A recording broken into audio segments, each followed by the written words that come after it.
一条地铁项目大到新加坡都要主动找外部伙伴联手运营。我们其实没必要盯着新闻标题里的合作噱头，真正要关心的是往后日常通勤能不能少点糟心事。跨岛线可不是一条普通的新地铁，全长67公里，设置27座车站，刚通车预估每日客流最少60万，远期更是会冲到100万人次。SMRT 这次找合作方也不是随便拉个海外大牌装点门面，早在6月3日就已经和广州地铁签下协议，准备组队去竞标跨岛线的运营权。SMRT 主席佘文民在8月5日的记者会上说得很直白，广州地铁的运营经验搭配 SMRT 熟悉本地的优势，能够给新加坡带来长期收益。把这套官方话术翻译成普通人听得懂的大白话，其实就是在提前预判一个现实难题：线路越修越长，客流量暴涨，整套系统愈发复杂，新加坡现有的运营模式还能不能扛得住？不用把这件事吹得神乎其神，也别只当成一则普通商业快讯。这件事最终落到实处，就是很朴素的体验。未来10几年里，我们能不能少遇上几次延误，少挤一回，少因为地铁故障上班迟到？很多人会问，新加坡过去不是一直把地铁管得很紧吗？为什么现在愿意让外国营运者进来？原因不是本地做不好，而是整个系统已经进入另一个规模阶段。过去新加坡地铁网络相对集中，监管链条短，运营方也比较固定。现在不一样了， SMRT 现行运营网络大约182公里，而跨岛线本身就有67公里，27个站，初期预计60万人次一天，长期可能达到100万人次一天。线路一长，站点一多，调度、维修、备件、故障恢复、客流疏导难度都会往上跳一层。政府这几年也在调整思路，公共巴士早就转向合约模式，政府承担更多资产和规划责任，运营商更专注把服务交付好。地铁当然更复杂，但方向有一点是相通的，不是谁名气大谁就赢，而是谁能在严格监管下把可靠度做出来。所以 LTA 允许外国营运者以少于 25% 的持股参与合资竞标，这个比例很关键。意思不是把控制权交出去，而是在主导权不变的前提下，把外部经验引进来。这次规则也很清楚，外国业者只能以少数股东身份与 SMRT 或新捷运成立合资企业参与竞标。再看另一边，较早前也有公共交通业者宣布与法国 RATP-DEV 组成合资公司竞标跨岛线经营权。再往前看，玉廊区域线之前就是本地团队联合法国 RATP-DEV 中标，2024年11月以约7亿5千万元服务费拿下经营权。其实已经说明，新加坡不是临时起意，而是在测试一种新的轨道交通治理方式，本地主导，全球协作。严格的说，这已经不是单一合作新闻，而是一个制度方向。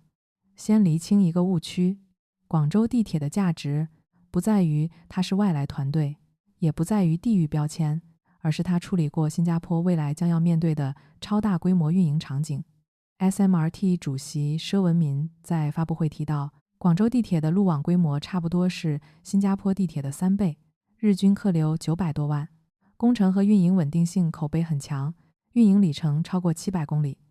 这么大的体量，不只是线路、车站数量多，更是天天要应对大客流、高频调度和复杂维保。反观 SMRT， 2026财年做到每200万公里才出现一起超5分钟的延误，已经远超当局每100万公里的考核标准，本身运营底子并不差。但难题在于，地铁路网继续扩张之后，现有的经验能不能同步放大？跨岛线不是一段短支线，整条67公里，27个车站，属于超长主干线。线路一长，单点故障就容易传导全线，站点变多，客流疏导、换乘、设备维护的复杂度也会成倍上涨。所以双方合作真正能发挥作用，主要集中在4块。第一，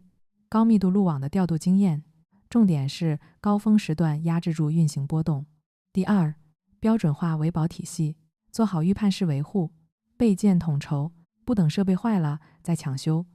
第三，跨岛线要用的固定式架空导电轨供电，广州地铁有现成运维经验。第四，故障之后的应急恢复能力，乘客要的从来不是完全不出事，而是出事之后可以快速复位，现场有序，信息到位。当然，也不是广州地铁单方面输出经验，更多是能力互补。SMRT 吃透本地法规、现有系统、民众出行习惯，广州地铁擅长超大型路网的实操，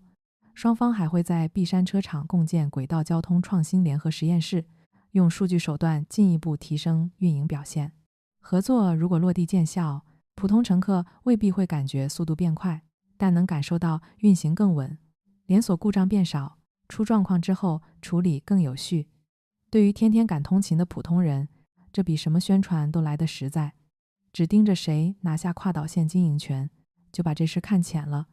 更大的变化是，新加坡地铁运营正从市场化生意转向高监管下的服务合约模式。地铁有3个核心特点：前期投入大，回收周期长，票价不能随意调整，且服务故障会影响整座城市运转，最终压力仍由政府承担。对新加坡而言，最务实的做法是政府掌握关键控制权，让运营商在统一规则下比拼服务与执行力。这种分工很清晰， LTA 负责规划、资产、招标及安全底线，运营商专注日常运营细节。对乘客来说，这意味着不用关心企业盈利，只需关注列车准点率、故障响应和现场秩序。公共巴士的合约模式已是参考，汤东线通车后也采用类似安排，政府承担收入风险，运营商赚服务费，能倒逼企业聚焦服务稳定。引入外资运营商并非政府放手，外资持股上限 25% 的规定，明确了基建主导权必须留在本地。未来新加坡地铁的竞争核心不是背景比拼，而是监管下的服务稳定性较量，这本质是一场治理能力的比拼。说到底，大家最关心的还是这事跟我有啥关系？如果你每天靠 MRT 通勤、接送孩子、就医、上学，答案是有关系，但别盯错重点。首先，别着急担心票价，目前没有可靠依据显示引入外资运营商会大幅涨价。新加坡公交票价有固定审议机制，不是运营商单方面能决定的。真正要关注的是3个体验指标：一是可靠度， SMRT 目前每200万公里才出现一次超5分钟延误，跨岛线能否守住甚至超越这个标准很关键。2是恢复速度，故障后10分钟稳住和40分钟仍混乱，乘客感受天差地别。3是站务组织，线路越长客流越复杂，站内指引、疏导效率和替代交通安排直接决定通勤体验。说实话，短期内你不会感受到明显变化，毕竟还要经过竞标、系统整合、培训和试运行。路交局也明确，会等跨岛线细节敲定后再招标运营商。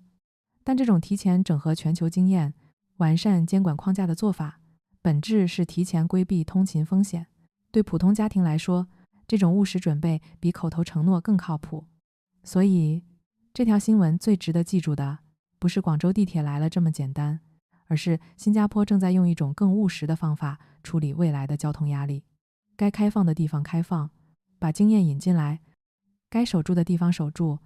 把监管和控制权握在自己手里。接下来还有一个很多人容易忽略的点，就是营运执照本身也会影响长期服务质量。佘文明在记者会上就提到，现在是时候开始和政府讨论更新地铁营运执照，因为相关程序通常超过3年。对运营商来说，较长的执照有明显好处，它能提高长期投资的确定性，增强团队稳定性，降低过渡成本，也让运营商更专注在提升乘客服务，而不是一边跑系统一边担心牌照快到期。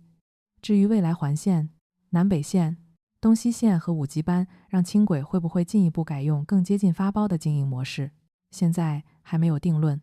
但方向已经越来越清楚。新加坡要比拼的不是谁喊得响，而是谁能在制度、技术和执行上把一张越来越复杂的网络真正管稳。对乘客来说，最后没有人会因为一份合作协议就自动满意，大家只会看结果，故障有没有更少，恢复有没有更快，换乘有没有更顺，生活有没有更可控。如果你也关心新加坡交通政策变化，还有这些新闻背后真正影响日常生活的部分，欢迎订阅频道，打开小铃铛，也欢迎在评论区告诉我，你最关心跨岛线带来的是更少延误、更多座位，还是更顺的换乘？